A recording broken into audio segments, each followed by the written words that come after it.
Now let's move on to the explanation of paragraph number 6. In this paragraph, there are following complex words. The first complex word is hurriedly, which means jaldi.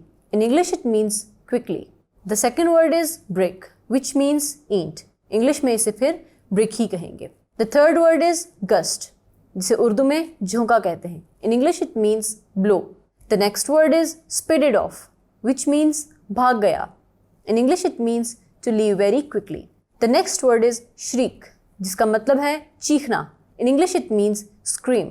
The next word is sped away, जिसका मतलब है भाग गया. In English, it means to leave or depart from someone or something very quickly. The fourth last word is precarious, which means गैर यकीनी.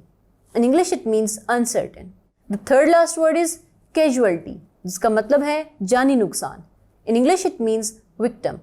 The second last word is togged up, जिसका उर्दू में मतलब है अच्छे कपड़े पहनना. In English, it means put on special clothes to appear particularly appealing and attractive. And the last complex word is chap, which means मर्द. In English, it means man.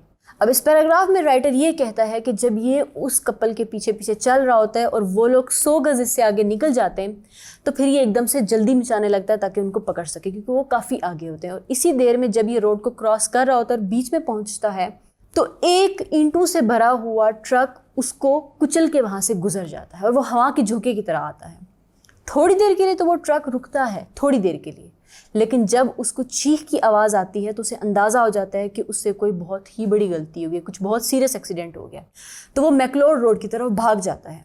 2-3 लोग जो वहाँ से गुजर रहे होते हैं वो शोर मचाते हैं कि इसको रोको, इसका नंबर लो, लेकिन वो एकदम से भाग चुका होता है और मंजर से गायब हो चुका होता है और अंधेरा भी होता है, इसलिए उसका पता नहीं चलता.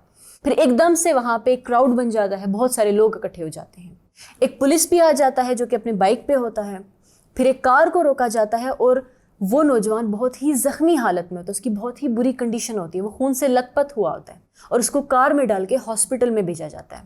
अब जब उसको हॉस्पिटल लेके जाया जाता है तो उस वक्त वहाँ पे 3 लोग मौजूद होते हैं. एक सर्जन खान और बाकी 2 नर्सेज होती हैं जिनका नाम गिल और शहनाज बताया गया है. और जब उसको लिटाया जाता है तो उसके सीने पे ग्रीन हैट पड़ी होती है और लग रहा होता है कि किसी ने उस पर तरस खा के उसकी ग्रीन हैट उसके सीने पे रखी ताकि वो उससे गुम ना हो जाए. अभी इस कंडीशन में हालांकि उस पर बहुत खून होता है, उस पर बहुत धब्बे लगे होते हैं, लेकिन ओवरकोट उसने अभी तक पहना होता है और अभी उसमें थोड़ी सी सांसें बची होती हैं. अब शहनाज उसको देखकर कहती है कि कितना मतलब वेल ग्रूम्ड बंदा है, यानी कि ये किसी बड़ी फैमिली का, अमीर फैमिली का लग रहा है. फिर वो आपस में ये डिस्कस करती हैं कि ये बेचारा तैयार होकर सैटरडे की इवनिंग को बाहर निकला था.